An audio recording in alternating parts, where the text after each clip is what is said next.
श्रीनिवासाय नमः. राजाधिराज सद्गुरुनाथ श्री भाऊराजाय नमः. राजाधिराज सद्गुरुनाथ श्री सिद्धेश्वराय नमः. ओम नमो ज्ञात्या वेद प्रतिपाद्या जय जय सुसुवेद्या दयांते केलिया स्मरण सकळ विद्येचे अधिकरण तेची बंधू श्रीचरण श्रीगुरूंचे ते नमस्कार. मी आता स्वामी महाराजांना वंदन करू. सर्व भाविकांना माझा साष्टांग नमस्कार. आज श्रावण सप्त्यामध्ये आपण या सत्संगामध्ये संमिलित झालेलो आहोत. आज उद्या पौर्णिमा आहे आणि मला वाटतं आज सेकंड लास्ट दिवस आहे. आपण बरेच दिवस श्रवण करीत आलेलो आहोत. स्वामी महाराज नेहमी म्हणायचे समाज आहे देह असा समाज आहे समर्थांचा. स्वामी महाराज नेहमी म्हणायचे मानवाची धडपड सुखासाठी आहे. प्रत्येक मानवाची धडपड ही सुखासाठी आहे आणि ते सुख मिळवण्याचं सामर्थ्य फक्त या निर्णयामध्ये आहे. महाराज एक अभंग म्हणायचे यह लोकीचा हा देह देव इच्छिता ते पाय. धन्य आम्ही जन्मा आलो दास विठोबातील झालो. आयुष्याच्या या सागरे सचितानंद पदवी गेली. तुका म्हणे पावटणी करू स्वर्गाची निशा. हा छान सांगितलं. हा यह लोकीचा जो देह आहे देव इच्छा करतो. स्वर्गामध्ये देव इच्छा करतात. महाराज वर्णन करायचे इथलं वर्णन करायचे की अमृताची सरोवर आमध्ये ती खिल्लारे आणि कुबेराची संपत्ती लोळत आहे तरी देखील ते देव मानव देहाची इच्छा करतात. याचं कारण आहे की जरी हा नरदेह नाशिवंत असला नाशिवंत देह जाणार सकळ आयुष्य खातो काळ सावधान. जरी हा देह नाशिवंत जरी असला तरी ब्रह्मप्राप्ती करता आवश्यक आहे. या नरदेहाच्या योगाने ब्रह्मप्राप्ती होऊ शकते. एक कथा सांगायची मला. महाभारतातली कथा आहे. धर्मक्षेत्रे कुरुक्षेत्रे समयवत्ता युस्तव मामका पांडवाच्छेव ही सुरुवात असून ही भगवद्गीतेतले 700 श्लोक आहेत आणि त्या 700 श्लोक मला म्हणते की पहिली ओवी आहे. धृतराष्ट्र उवाच म्हणजे ही पहिली ओवी आहे. हे अज्ञान आहे. ह्या अज्ञानावरती भगवद्गीतेचं तत्वज्ञान सांगितलेलं आहे. ज्ञानाचं ज्ञानेश्वर महाराज म्हणतात या ओवीवरती तरी कुप्रस्नेही मोहिती धृतराष्ट्र असे पुसतू म्हणे संजया सांगे मातू पुरुषत्व. जे धर्मालय म्हणजे तेथे माझे आणि पांडव गेले असते व्याजे दुधाते तरी ते तुला अवसरी काय पिकत असं येणे ते झडकरी कथन कधी मदत होत असं धृतराष्ट्र म्हणतोय संजयाला की पांडव आणि माझे मुलं कौरव हे कुरुक्षेत्रावरती गेलेले आहेत. इतका वेळ झाला ते काय करतात. मला वाटतं बहुतेक पांडव शरणागती पत्करले असेल आणि युद्ध न करता माझी मुलं जिंकली असतील. ही अभिलाषा धृतराष्ट्राची अभिलाषा आहे. माझे मुलं म्हणजे खोटी अभिलाषा आणि या खोट्या अभिलाषासाठी इतका मोठा नरसंहार होतो. महाभारताचं युद्ध होतं आणि त्या युद्धामध्ये भयंकर हानी होती. इतकी हानी होते की न भरून निघणारी हानी होती. संहार होतो. 18 दिवस हे युद्ध चालू असतं. 18 दिवस. ज्ञानेश्वर महाराजांची एक ओवी आहे बघा. छान घरतुले सापे गिरडते असे उभा की तो माशिया बेटाळी जीवा तैसा प्राणी कवना लोभा वाढवी कृष्णा. घरतुले म्हणजे बेडूक. बेडूक आहे ना सापाच्या बोंडामध्ये आहे तो अर्धा बाहेर आणि अर्धा आतमध्ये आहे. त्याला माहिती आहे बेडकरला की आपण आता मरणार आहोत, कारण सापाच्या तोंडामध्ये आपण मारणार. तरी सुद्धा एखादी मासे आली तर ती अशी जीभ बाहेर काढतो तिला. तसंच 100 पुत्र भीमाने धृतराष्ट्राच्या मागणी फक्त दुर्योधन याची पण मागणी, तरी सुद्धा त्याला आशा. अश्वत्थामा, उपाचार्य आणि कृतवर्मा आले. मनाला राजा घाबरून होतो. अगदी थोडा वेळ असतो दुर्योधनाजवळ, अगदी म्हणजे जवळजवळ मरणप्राय झालेला असतो. थोडी वेळ राजा घाबरून होतो. पांडवांचा समूह नायनाट करतो असं अश्वत्थामा म्हणाला. अगदी संक्षिप्त सांगतो. आणि कृतवर्मा आणि अश्वत्थामा आणि कृपाचार्य हे तिघेजण गेले. 18 दिवस युद्ध चाललं आणि युद्धामुळे थकले होते. द्रौपदीचे पुत्र 5 पुत्र असे झोपले होते आणि द्रौपदीचा भाऊ दुष्टद्युम्न असा झोपला होता. तिकडे दरवाजा होता, तिकडे दरवाजा होता. या दरवाजावरती कृतवर्मा राहिला, तिकडे कृपाचार्य उभा राहिला आणि हा अश्वत्थामा गेला आणि सगळ्यांचं घडापासून शिर गेलं. आठवत द्रौपदीचे पुत्र पांडव नव्हते तिथे. पांडव आणि श्रीकृष्ण बाहेर गेले होते. कुरुक्षेत्रावरती जे काही चालले होते त्याची व्यवस्था पाहण्याकरता गेले होते आणि त्याला वाटले पांडव झोपलेले आहेत. अश्वत्थामा दुर्योधनाकडे आणि सांगायला लागला, संपूर्ण चांगलं केलं, आपण आता स्वर्गात भेटू. आणि खरं म्हणजे पांडव गेले नव्हते, पण द्रौपदीचे पांडवांचे 5 पुत्र आणि दुष्ट द्रौपदीचा भाऊ सगळं झाला. नंतर अश्वत्थामाला पकडून आणला. त्याचा जो मणी होता तो कापला आणि हातपाय बांधून त्याच्या दाढ्या मिशा काढून त्याला पाठवलं. अजूनही अश्वत्थामा आहे, चिरंजीवी आहे, मरणाची भीक मागतोय अजून. आणि काय केलं अश्वत्थामाने की अभिमन्यूचा मुलगा, या पांडवांचा वंश एक होता, उत्तरेच्या पोटामध्ये गर्भ होता. त्या गर्भावरती ब्रह्मास्त्र टाकलं आणि ब्रह्मास्त्र टाकल्यानंतर तिला प्रसूती झाली आणि त्या प्रसूतीमध्ये जो गर्भ आहे तो मृत पाय जन्माला सर्व ब्रह्मास्त्रामुळे. पण भगवान श्रीकृष्णाने आपल्या योग सामर्थ्याने त्याला जिवंत केलं आणि जन्माला आला त्यावेळेला त्याची परीक्षा केली की मला हा कोण जीवन करणार आहे, म्हणून त्याचं नाव परीक्षित केलं. परीक्षित राहिला. हा राजाचं श्रीकृष्णाने जीवनदान दिलं, त्याचं रक्षण केलं आणि परीक्षित राजा म्हणजे पांडवांचा एकच वंश हा शिल्लक. काय झालं त्याचीच कथा सांगायची आहे परीक्षित राजाची मला. हा परीक्षित राजा हळूहळू मोठा होतो आणि राज्यकारभार सांभाळतो. आणि पांडव जातात आपल्या स्वर्गभ्रमण करायला जातात. सगळे पांडव काही स्वर्गात गेले नाही, फक्त युधिष्ठिर आणि त्याचा पुत्र फक्त स्वर्गात गेला. बाकी तुम्ही 4 धामला गेला त्याच्या तिथे प्रतिमा आहे. प्रतिमा ते केदारनाथच्या मंदिरामध्ये लागलेले द्रौपदी, अर्जुन, भीम सगळी माहिती तिथे. फक्त युधिष्ठिर स्वर्गामध्ये गेला. सांगायचा मुद्दा असा आहे की हा परीक्षित राजा तत्वशील होता, पुण्यवान राजा होता, राज्यकारभार चांगला करत होता, अत्यंत चांगला राज्यकारभार करत होता.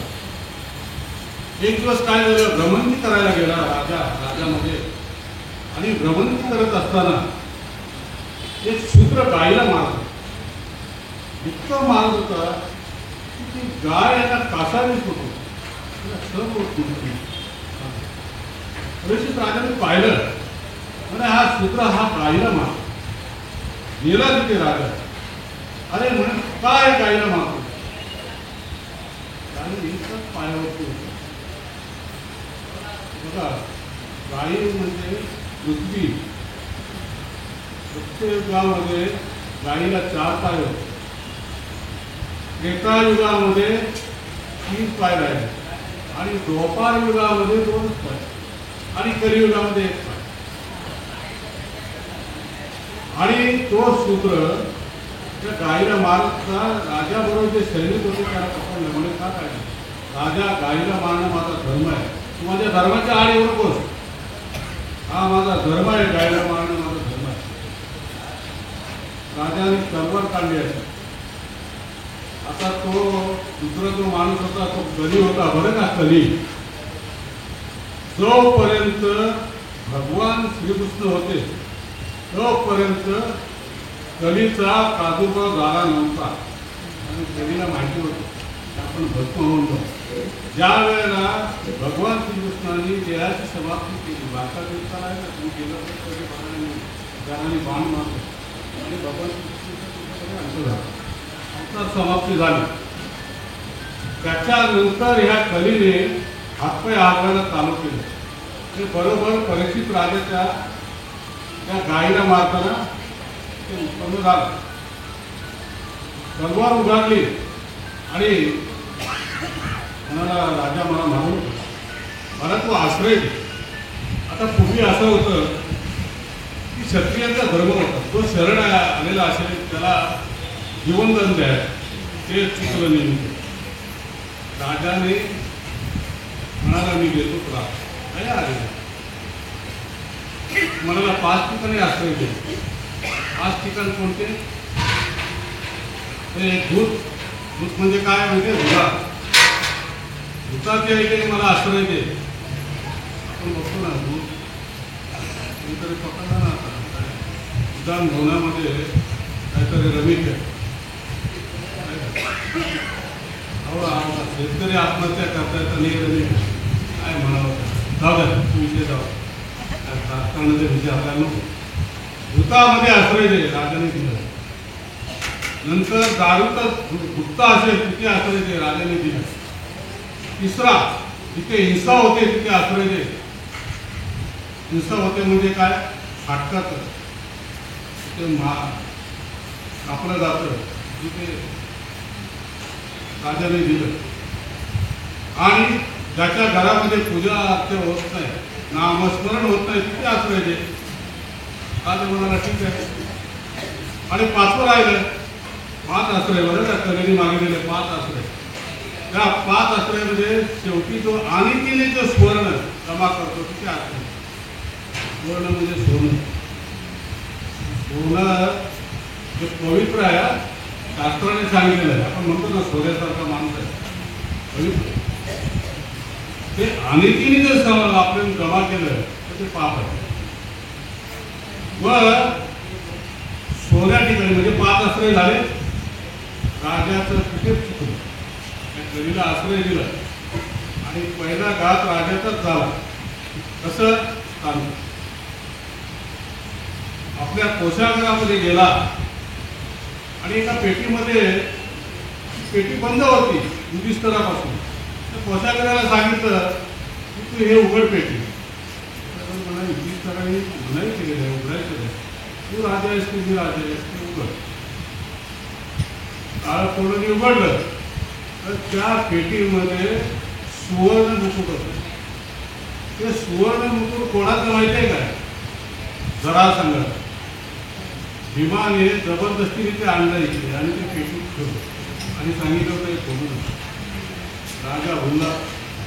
राजाने ते सुवर्ण मुकुट घातला डोक्यावरती आणि सत्वगुणी राजा तमोगुणी कधी झाला हे कळलंच नाही. आणि शिकारीला गेला, सैन्याला घेऊन वारेवर थकला. इतका थकला की तसाच काय मिळालं नाही म्हणून आला सैन्याकडे. एका ऋषीच्या आश्रमामध्ये आला, शंभीक ऋषीच्या आश्रमामध्ये. ते शंभीक ऋषी आले ध्यानाला बसले होते. काय बाहेर चाललंय याचं काय त्यांना भानच नव्हतं. राजाने पाणी मागितलं त्याला, तिकडे लक्षच नव्हतं कारण त्यांना ऐकायला येत नव्हतं. ध्यानामध्ये बसलं होतं. आपल्यासारखं ध्यान नव्हतं नव्हे. त्यांचं ध्यान म्हणजे सगळं विसरलं, देहभार विसरून जे ध्यान करतात त्याला ध्यान म्हणतात. नाहीतर आपण ज्या वेळेला ध्यान करतोच ना त्यावेळेला ते नाही ते विचार असं नाही. तर त्या शमी ऋषी ध्यानामध्ये होते म्हणून राजाला पाणी दिलं नाही. राजाला वाटलं माझा अपमान केला, पाणी दिलं नाही, म्हणून काय केलं ते जवळ गेलेला साप होता तो गळ्यामध्ये अडकवला आणि राजा गेला नाही. शमी ऋषीचा पुत्र सोंगी आला आणि पाहिलं की आपल्या बापाच्या गळ्यामध्ये साप अडकवलेला आहे, माझ्या बापाचा कुणीतरी अवमान केलेला आहे. तात्काळ सुंदरेश्वरी शाप दिला. काय शाप दिला की ज्या कुणी माझ्या बापाच्या गळ्यामध्ये साप अडकवलाय त्याचं सर्पदंशाने 7 दिवसाच्या मरण पावेल. 7 दिवसामध्ये मरण पावेल. आता पहिलेचे ऋषी त्याचा बाण निघाला शब्दाचा त्या पातळ शमी ऋषी ध्यानातून बाहेर आले. त्यांना कळलं, सांगितलं, अरे अरे म्हणजे काय केलं, पुण्यवान दादा आपल्या आश्रमाला मदत करतो, त्याला तू साप देऊन बसला, मला ते सर नाही झालं, तुमच्या घरामध्ये साप असतो. मग त्या ऋषीपुत्रा म्हणजे कोणाला तरी सांगितलं आणि राजाला जाऊन सांगा की असा असा साप.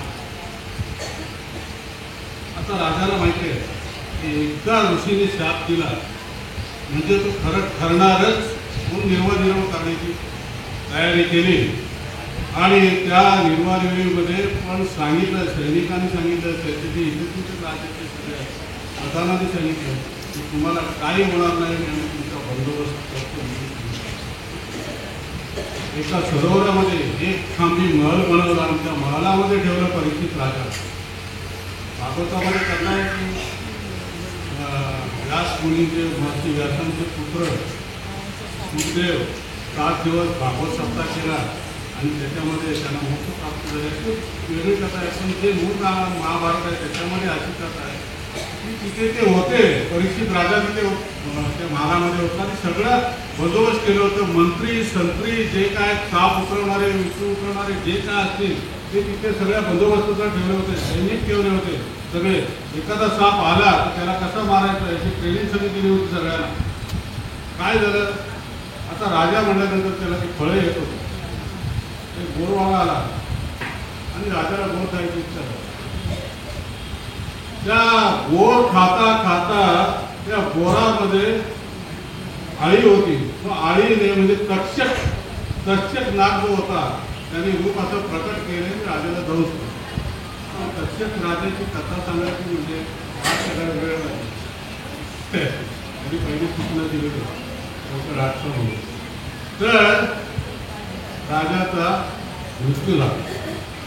राजाचा मृत्यू झाला आणि त्याचा मुलगा जो जन्मजय राजा आहे त्याला सुराची भावना काय करायचं. माझ्या राजाला तक्षकाने दंश केला आणि त्याच्यामध्ये मिळाला. जन्मजय राजा ज्यावेळेला परीक्षित राजा मरण पावला त्यावेळेला तो लहान मोठा झाल्याच्या नंतर सोळाची भावना उत्पन्न झाली आणि म्हणाला काही झालं तरी हे सर्प या कृती तळावरती येतही ठेवायचं नाही म्हणून यत्न केला.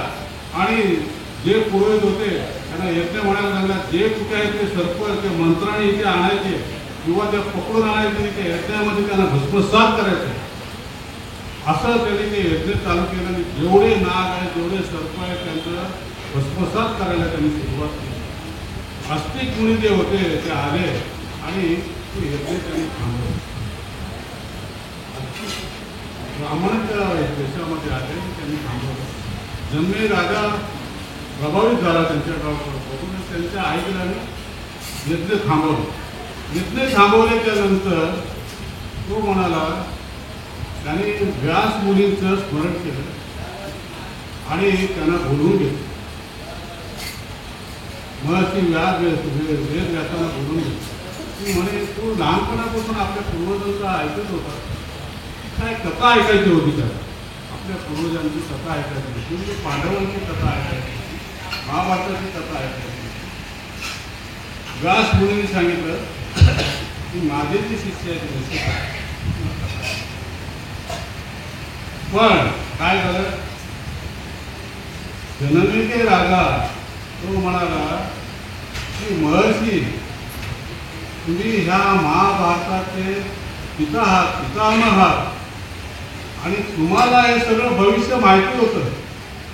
की या महाभारतामध्ये संवाद होणार आहे आणि तुम्हाला माहीत असताना तुम्ही हे सगळं का नाही थांबवलं? का थांबवलं नाही? महर्षी वेदव्यास म्हणाले, अरे बाबा, जे विधिलिखित असतं ते नाही थांबवलं. नाही, आणि मी जर तुमच्या जागेवर असतो तर जवान आमचा असतो, मी तुमच्या जागेवर असतो आणि मला जर भविष्य माहिती असतं मी थांबवलं असतो. मी थांबवलं असतो. बरं, ठीक आहे, आणि मी तुझं भविष्य सांगतो आणि बघ थांबवता आलं तर. म्हणे अश्वमेध यज्ञ करायचं नाही असं सांगितलं.